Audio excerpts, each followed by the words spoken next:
Je vous remercie pour la présentation de ce compte administratif, le dernier de ce mandat.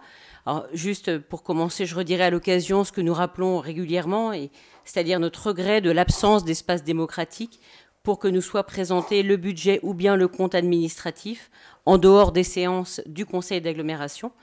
Avoir des débats préliminaires sur les questions budgétaires nous semble évidemment essentiel.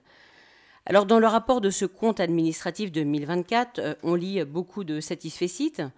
Et pourtant, en examinant les chiffres avec un peu plus de profondeur, on découvre une réalité parfois moins enthousiasmante. Alors, certains indicateurs s'améliorent par rapport à l'année dernière. Et c'est à noter. Mais comparons ce qui est comparable. L'année 2023 était la pire depuis une décennie en matière d'épargne nette. Dire qu'on fait mieux que 2023, c'est un minimum.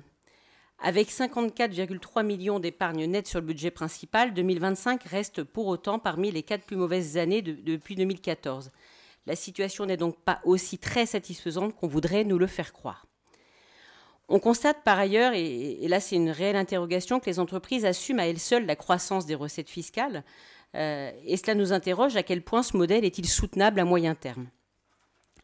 Concernant maintenant l'évolution de la dette, tout d'abord, un détail, je l'avais déjà dit, mais quand on écrit que hors tramway, la dette est restée stable entre 2020 et 2024, cela me pose toujours question. En effet, le tramway et la dette qui va avec ne peuvent être mis de côté dans notre appréciation de l'évolution de la dette. En comparant les différents budgets annexes, on observe que le budget eau et assainissement poursuit un désendettement régulier, et nous le saluons. Pour autant, dans le budget principal, la dette reste à un niveau historiquement élevé, malgré un recul affiché de 9 millions cette année. Et nous sommes au deuxième plus haut niveau d'endettement depuis 10 ans.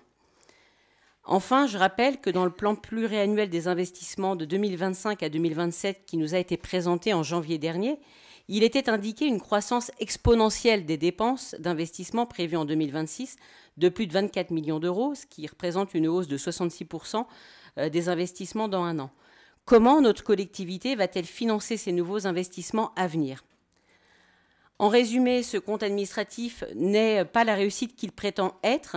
Il masque des fragilités persistantes, un endettement très élevé et des arbitrages budgétaires qui mériteraient bien plus de débats démocratiques. Nous nous abstiendrons donc sur ce compte administratif, sur le budget principal et le budget transport. Je vous remercie.